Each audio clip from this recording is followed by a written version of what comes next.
Assalamualaikum warahmatullahi wabarakatuh. Perkenalkan, nama saya Nurul Nabila Fitri, NPM 2259201030.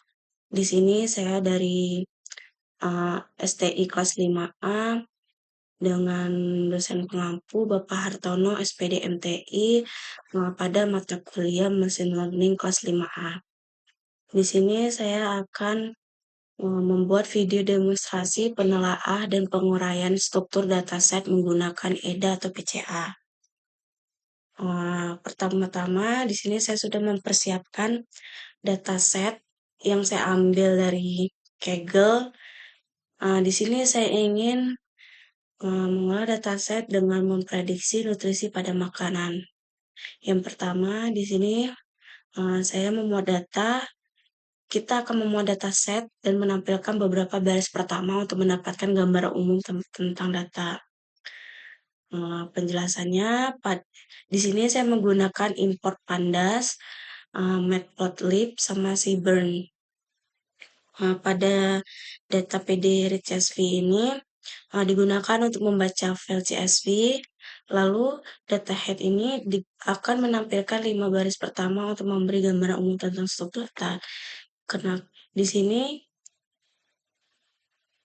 lalu ini menampilkan 5 baris pertama dari dataset. Dia akan membaca dataset ini di file dataset nutrition CSV. Dan ini outputnya 5 baris pertama, datanya dimulai dari 0 lalu sampai dengan 4. Ada kolom ID, kaloris, protein, fat, karbohidrat, nama, dan image. Maaf, sebentar.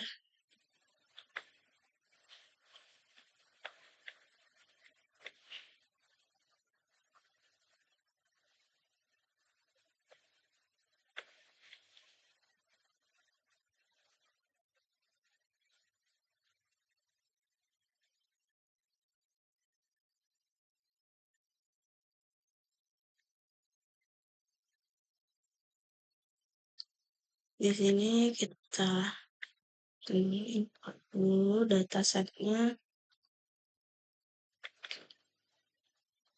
Ini dataset yang saya gunakan. Lalu yang kedua,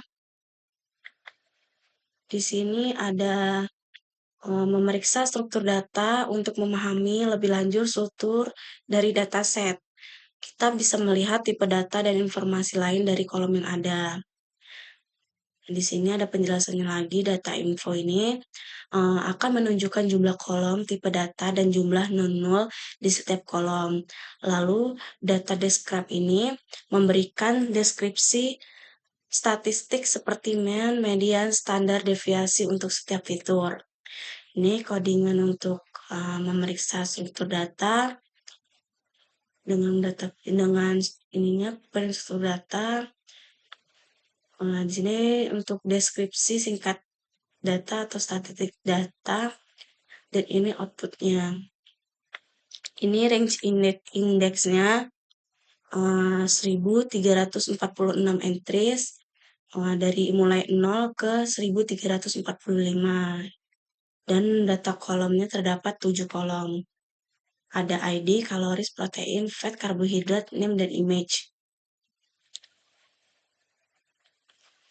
Ini deskripsi statistik datanya, ID, kaloris, protein, fat, karbohidrat, dan ini dari count, mean 25%, 50%, 75%, dan maksimalnya. Lalu yang ketiga di sini ada visualisasi data. Sekarang kita akan membuat visualisasi untuk memahami distribusi data dan pola tertentu. Di sini ada penjelasan histogram, yaitu memberikan gambaran visual tentang distribusi setiap fitur dalam dataset. Lalu data his ini digunakan untuk secara otomatis membuat histogram untuk semua kolom dalam dataset. Di sini membuat data frame dari data yang diberikan. Di sini kita masukkan datasetnya, nutrition CSV. Di sini ini membuat Ini gayanya untuk sabernya, ini figure dalam plotnya. Ini histogram untuk kalori, histogram protein, histogram lemak, histogram untuk karbohidrat, dan ini untuk menyesuaikan layoutnya. Dan ini output dari histogramnya, histogram kalori, protein, lemak, lalu karbohidrat. Lalu di sini ada penjelasannya, visualisasinya histogram dari subplot kiri atas menampilkan distribusi kalori dalam dataset. Interpretasinya sumbu X menunjukkan rentang jumlah kalori, lalu sumbu Y menunjukkan frekuensi yaitu jumlah item makanan yang memiliki jumlah kalori dalam rentang tertentu. Lalu garis KDE atau kernel density estimate yang ditambahkan memberikan gambaran halus tentang distribusi, menunjukkan di mana nilai kalori cenderung berkumpul. Lalu maknanya dengan melihat histogram ini dapat memahami apakah sebagian besar makanan dalam dataset rendah, sedang, atau tinggi kalori. Di sini ada histogram distribusi protein, lalu ada histogram distribusi lemak, ada histogram distribusi karbohidrat, dan ini kesimpulan umumnya. Pada kesimpulan umum ini, yang pertama terdapat pola dan tren. Dengan menganalisis histogram-histogram ini, Anda dapat mengidentifikasi pola dan tren dalam komposisi nutrisi makanan yang ada dalam dataset. Misalkan, apakah sebagian besar makanan memiliki kalori rendah, atau apakah ada kecenderungan tinggi dalam kadar lemak.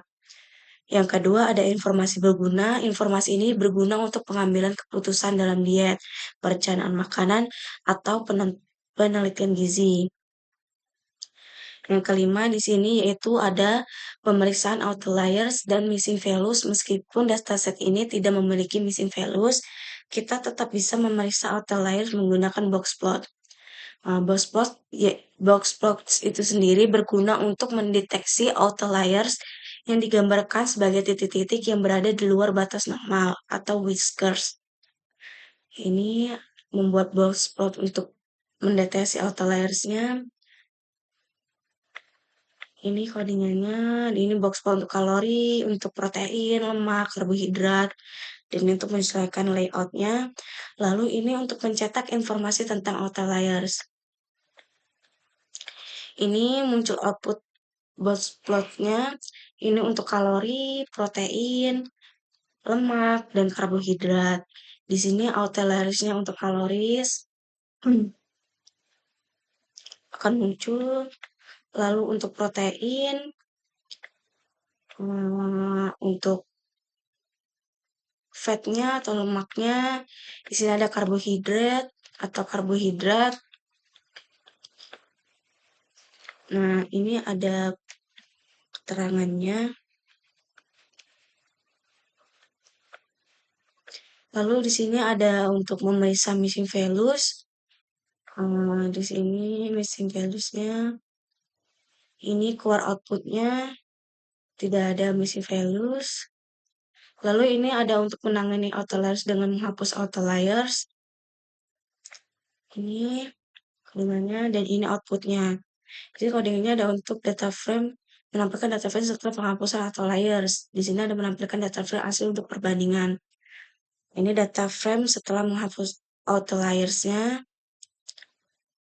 Dan ini data frame dari aslinya. Beda ya. Ini hasilnya beda. Lalu yang keenam ada memeriksa korelasi dari antar fitur untuk melihat hubungan antar fitur. Kita dapat membuat heat map atau scatter plot untuk menganalisis korelasi. Di sini langsung saja ini codingannya memeriksa korelasi untuk analisis korelasi antar fitur untuk melihat hubungan antar variabel. Ini menghitung korelasi antar fiturnya menggunakan korelator matrix. Ini mengatur gaya untuk sibernya. Ini untuk membuat heat map-nya. Dan akan muncul output heat map-nya korelasi antar fitur. Di sini ada Penjelasannya, heatmap yang dihasilkan dari kode tersebut memberikan visualisasi tentang hubungan antar fitur-fitur dalam dataset nutrisi, seperti kalori, protein, lemak, dan karbohidrat. Nah, berikut penjelasan lebih lanjutnya. Yang pertama, struktur heatmap-nya ada sumbu X dan sumbu Y. Sumbu X horizontal dan vertikal. Y masing-masing mewakili fitur-fitur yang dianalisis seperti kalori, protein, lemak, dan karbohidrat. Lalu ada sel heatmap menunjukkan nilai korelasi antar dua fitur, misalnya sel di baris kalori dan kolom lemak menunjukkan korelasi antar kalori dan lemak. Yang kedua ada nilai korelasi, rentang nilainya yaitu 1, korelasi positif sempurna jika satu fitur meningkat. Fitur lain juga meningkat.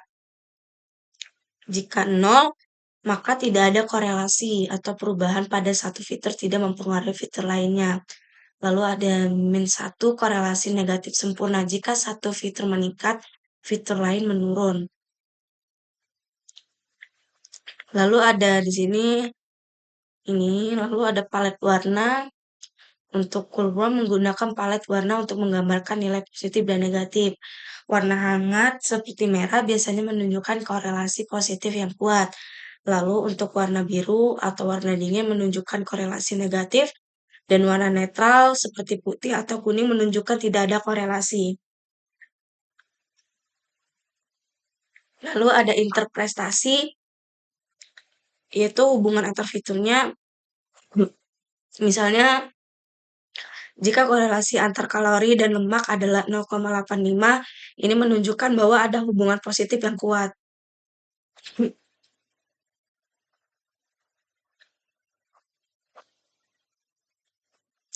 Lalu, jika korelasi antar protein karbohidrat adalah 0,2, yang menunjukkan bahwa tidak ada hubungan yang signifikan antara keduanya. Di sini ada manfaatnya. Lalu kita langsung yang ketujuh, yaitu insight dan kesimpulan berdasarkan EDA yang sudah dilakukan.